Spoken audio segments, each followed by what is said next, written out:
Le nucléaire civil est utilisé dans de nombreux domaines scientifiques, par exemple avec l'analyse des roches ou des fossiles, le domaine médical pour les traitements biologiques, et bien sûr le domaine industriel pour la production d'électricité. Eh bien, c'est ce dernier domaine qui fait débat largement, et je voudrais aujourd'hui tenter de faire le point sur tous les termes qui alimentent ce débat.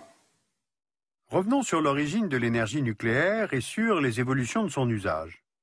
En 1938, la fission de l'atome a été découverte à Berlin.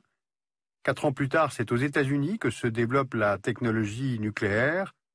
En 1942, à l'université de Chicago, le physicien italien Enrico Fermi réalise la première réaction nucléaire en chaîne. Les usages de cette découverte, qui allait se poursuivre dans le cadre du projet Manhattan, en vue de doter les États-Unis de la bombe atomique, étaient alors uniquement d'ordre militaire. Mais c'est dans l'État de l'Idaho, en 1951, que les Américains construisent le premier réacteur expérimental au monde, produisant, pour la première fois, de l'électricité d'origine nucléaire.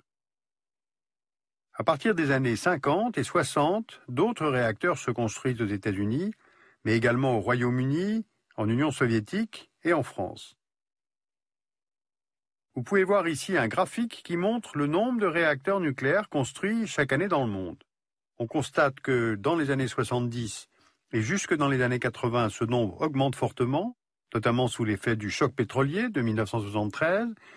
Puis, après la catastrophe de Tchernobyl en 1986, la construction de réacteurs décline. Voilà donc un bref historique du développement de cette technologie. Voyons maintenant comment elle marche. Malgré les perfectionnements, on peut dire que le principe de fonctionnement des réacteurs nucléaires, avec pour seul combustible l'uranium, n'a pas varié depuis les années 1950.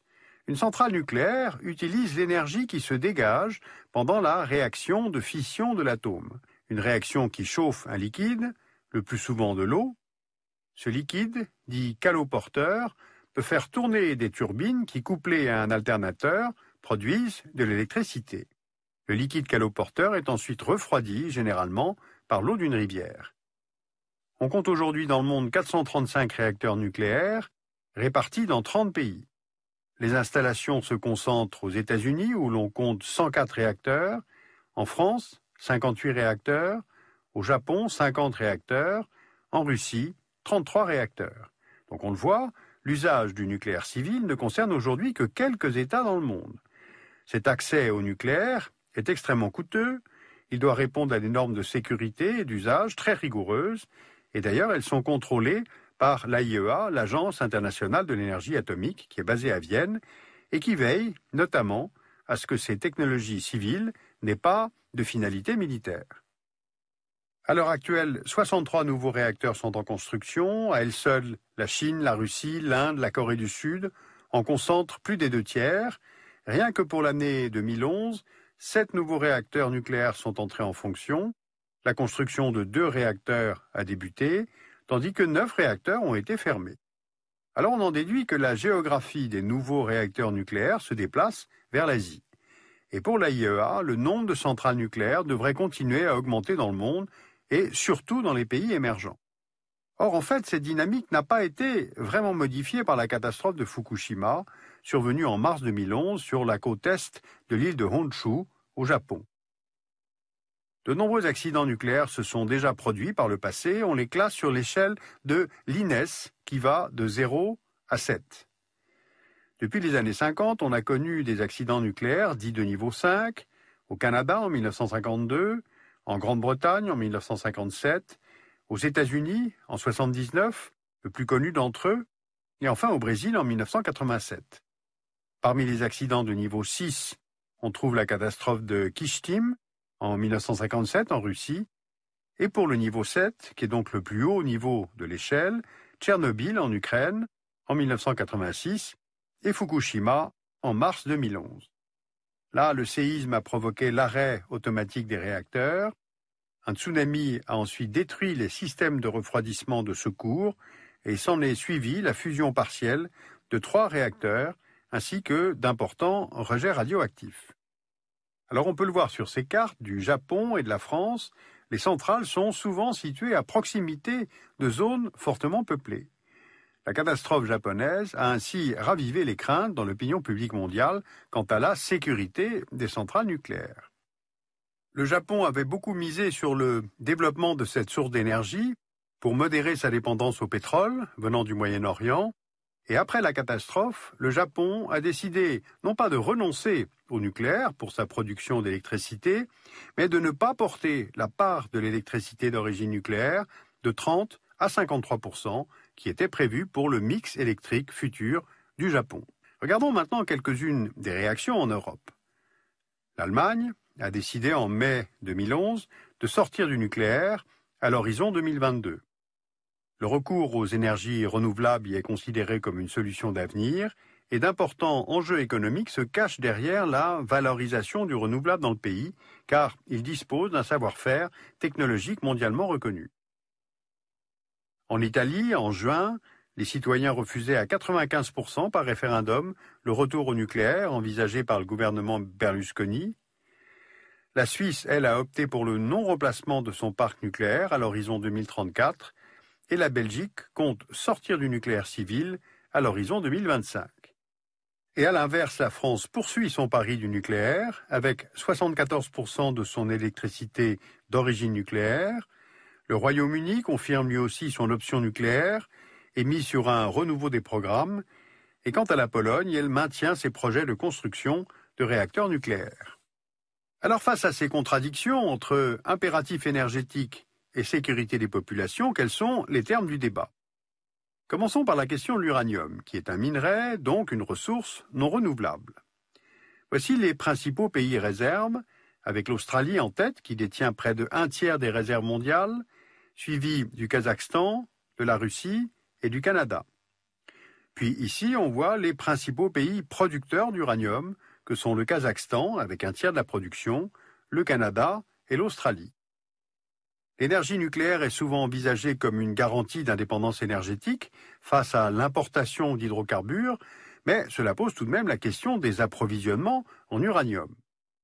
8 compagnies minières assurent à elles seules 87% de la production mondiale d'uranium, et parmi elles, on trouve l'opérateur français Areva, qui détient 2 des 10 plus grandes mines d'uranium au monde, situées au Niger.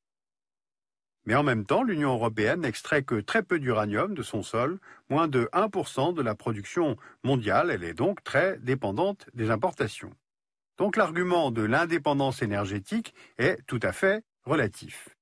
Autre élément du débat, la question des déchets. Car à chaque étape du processus, extraction, enrichissement, construction, entretien des installations, fin de vie des centrales, l'ensemble du cycle produit des déchets. Résultat, on a plusieurs types de déchets qu'on peut diviser en fonction de la durée de leur vie radioactive et du niveau de radioactivité. Les déchets dits à vie courte viennent des laboratoires, de la médecine nucléaire, d'objets contaminés. Ils sont compactés dans des fûts en acier ou en béton, puis entreposés en surface. Leur radioactivité redeviendra comparable à la radioactivité naturelle d'ici environ 300 ans. Et puis, il y a les déchets à vie longue, à plus forte radioactivité. Alors, eux sont coulés dans du bitume et du verre pour confiner les radiations. Et ils sont également entreposés en surface, ce qui exige une sûreté très importante des installations. À ce jour, seuls quelques pays ont fait le choix du stockage en site profond, vers 500 mètres sous terre. Il s'agit des États-Unis, pour les déchets issus des programmes nucléaires militaires, de la Suède et de la Finlande, mais pour le moment, aucun site n'est encore opérationnel. Alors maintenant, quels sont les arguments des partisans de l'atome?